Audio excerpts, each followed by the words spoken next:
The content of this podcast is provided for general informational purposes only and is not intended as, nor should it be considered a substitute for professional medical advice.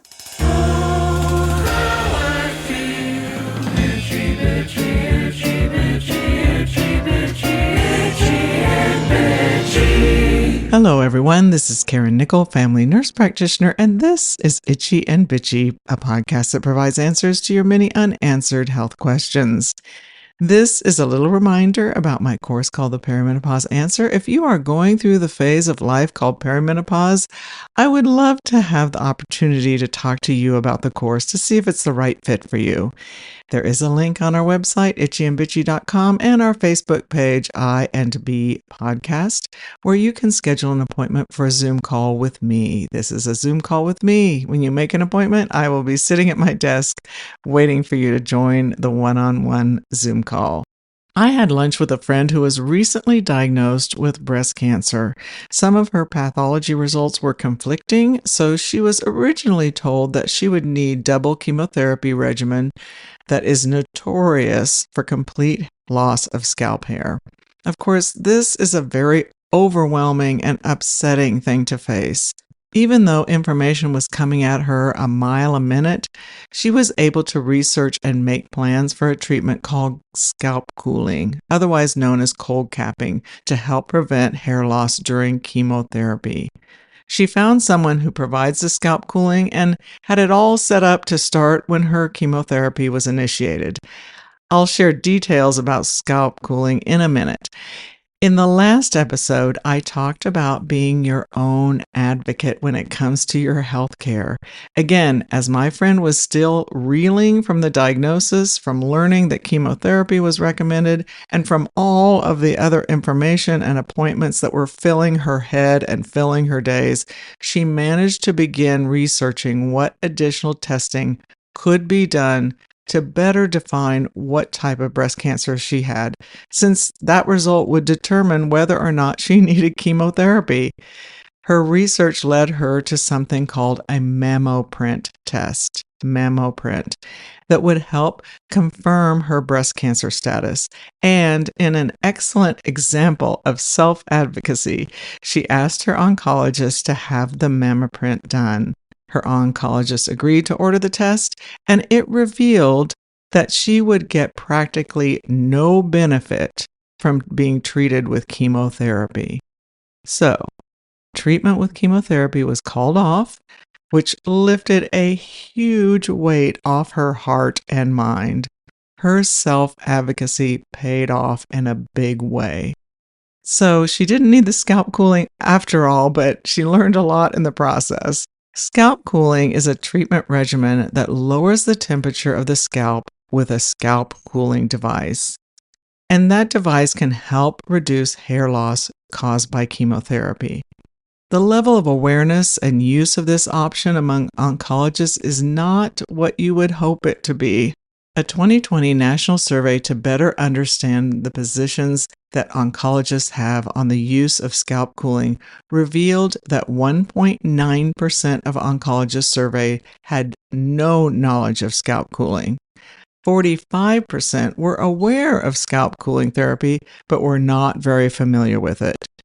53% were very familiar with it, and 60% of the providers reported being in favor of scalp cooling always or most of the time. That means 40% were not in favor of it. Only 26% of oncologists initiated discussions always or most of the time about this product. The Rapunzel Project is a nonprofit organization that provides information on cold capping resources that are available. It is also the organization that conducted the 2020 survey I just referenced. They have been trying to increase awareness of this treatment option because they believe, and I totally agree with them, that, quote, patients can't make a choice if they don't know they have a choice. So what exactly is scalp cooling?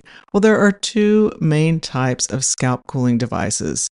One is called automated and the other is manual. You might hear people call all of these devices scalp cooling caps or cold caps, but the two types of devices work in different ways. It's important to understand the differences before you decide to use one. Cooling caps, or cold caps, are automated scalp cooling systems that are regulated by the FDA. A special cap is connected to an automated device that circulates a liquid or gel cooled to a specific temperature. Automated cold caps are only approved for chemo-induced hair loss related to solid tumor cancers, not blood cancers. There are currently 3 brands of automated scalp cooling systems that are FDA approved for preventing chemo-induced hair loss, and those are DignaCap, Paxman, and AMMA, A-M-M-A. On the Rapunzel Project's website, the locations that offer automated scalp cooling systems are listed by states. There is one location in Knoxville that I found on that website. There's one location in Knoxville, and they have the Paxman device. Info on the manual scalp cooling option and a product to protect the skin during radiation treatments are up after this quick break.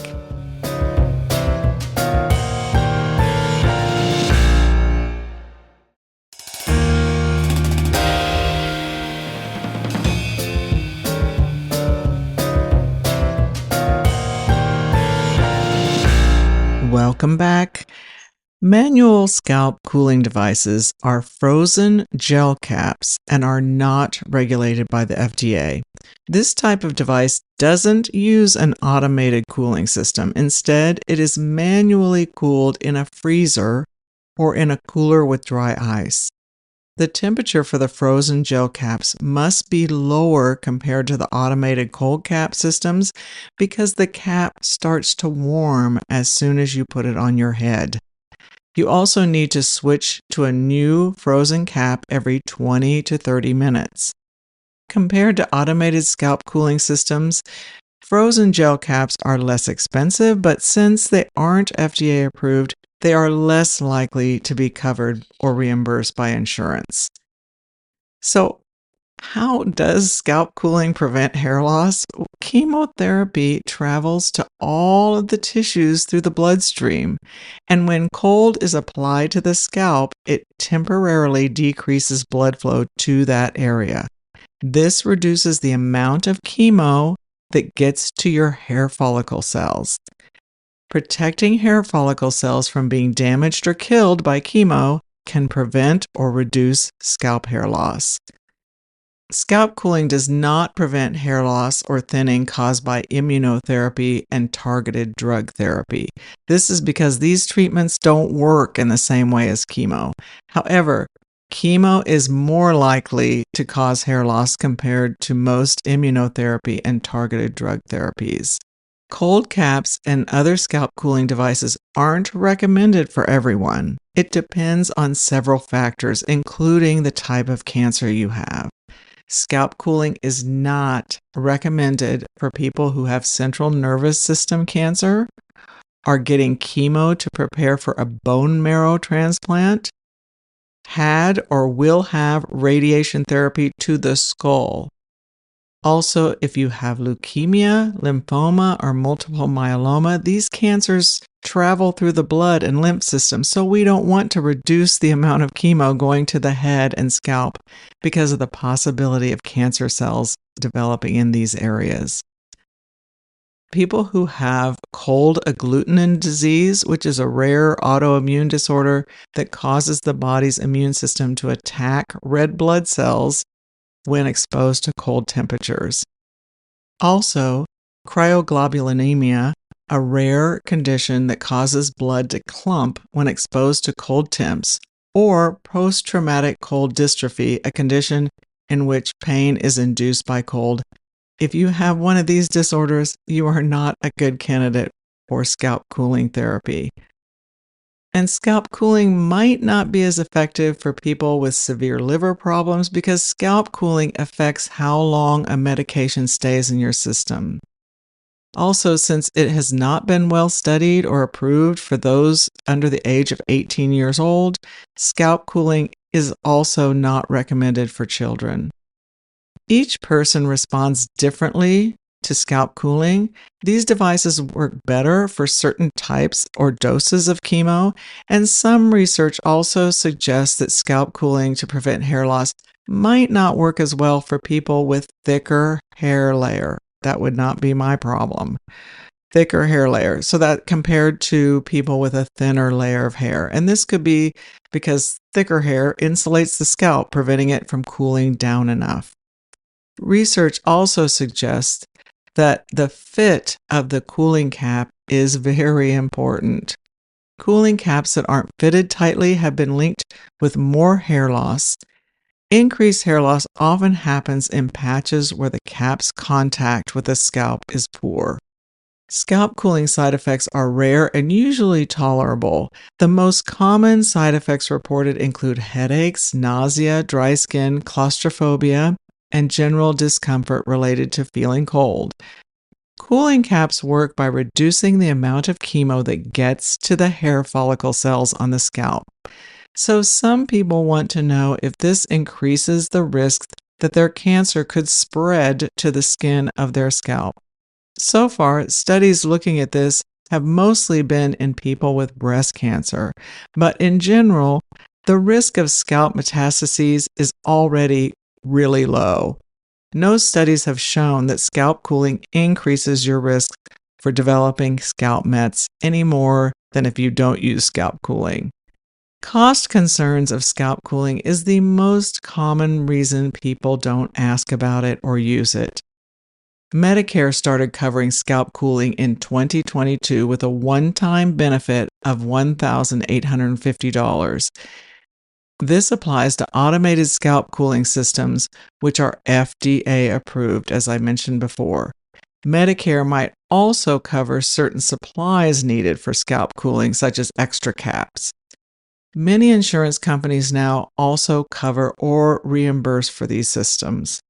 New York State is the first state in the nation to pass a bill that requires insurers to pay for scalp cooling. Go New York. Manual cold caps are not regulated or FDA approved, so they may or may not be covered by insurance. Medicare does not cover manual cold caps. Hair to Stay is a nonprofit organization that helps low-income families pay for scalp cooling treatment.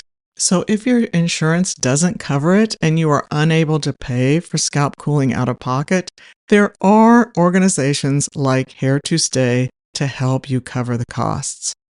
There are also many state and local organizations that offer financial assistance. You can search for free and reduced cost resources in your area through a website called findhelp.org. Findhelp.org. If you are considering using either form of scalp cooling, it's important to discuss the pros and cons with your cancer care team. You might also want to ask if your treatment center has experience using cooling caps and how successful they've been. Okay, I have yet another example of how my friend advocated for herself once she was given the diagnosis of breast cancer. She is going to start radiation therapy, and she researched how she could protect her skin from radiation damage, and in the process of research, she found a product called Mepitel film. Mepitel film is an ultra-thin, soft, and comfortable, transparent film dressing that provides gentle, breathable protection for fragile and sensitive skin. It minimizes the risk of skin breakdown. Clinical studies have shown that Mepitel film significantly reduces radiotherapy-induced skin damage after radiotherapy treatment of breast cancer specifically. It is very possible that your radiation oncologist and or radiation department will not know about this film or seen it used before, so it would be best to discuss the use of Mepitel film with your radiation oncologist prior to the start of your treatment. The Mepitel study showed that the use of this film reduced the risk of skin side effects in people receiving radiation therapy for breast cancer, and they were less likely to need topical antibiotics. The study results are on breastcancer.org website. I recommend printing that out and bringing it to your appointment with your radiation oncologist. This information can help you advocate for the use of Mepitel if it is appropriate for you. Mepitel contains a silicone product, so you should not use this product if you have a silicone allergy. It is recommended that you apply the film the night before a radiation treatment session, and then prior to applying, you should have clean, dry skin, and you cannot apply deodorants or lotions or creams to the skin. Once applied, you will keep the film in place on your skin throughout the radiation treatment process and for 2 weeks following completion of radiation. The edges that become frayed or curled over that time period can be patched with smaller pieces of the film. My understanding is that the only place you can purchase this in the US is on the Mayo Clinic store website, and one 10 by 25 centimeter film on their site costs $16.95. They can also be purchased on a Canadian medical supply website, and the one that I checked out sold a pack of 10 of the 10 by 25 centimeter films for $54, a significant savings compared to the Mayo Clinic pricing. And since several sheets are required to cover the area that will undergo radiation treatment, it really can save you some bucks. I wanted to share the information about scalp cooling and Mepitel so that if you or someone you know receives a diagnosis of breast cancer, you will be aware of these options to help protect your skin and help keep your hair. Thank you to my friend who was so kind to share her health journey with me, and she hopes that other people can be helped by the knowledge she has gained on this journey. I congratulate her on actively participating in her care so she can have the best outcome possible. Thank you all for listening. Wherever you listen to this podcast, please leave a review and rate the podcast. Your reviews and ratings do matter. Also, make sure you follow the show so that it will be automatically downloaded. That also matters. I encourage you to visit our Facebook page, IMB Podcast, where you can give us a like and leave comments or questions for me. Our website is itchyandbitchy.com, where there are blogs with some of our subjects available for you to read. On the Facebook page and the website, we have the information about how to schedule an appointment with me so we can chat about how my perimenopause course can help you if you're going through this phase in life.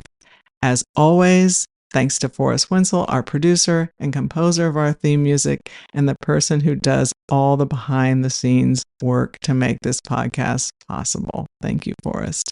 We'll be traveling to Baltimore soon to hear an orchestral piece he's composed. It will be performed by the Peabody Symphony. We're super excited. If you want to listen to more of his music, you can go to forrestwenzel.com, forrestwenzel.com. And always remember that your health is in your hands.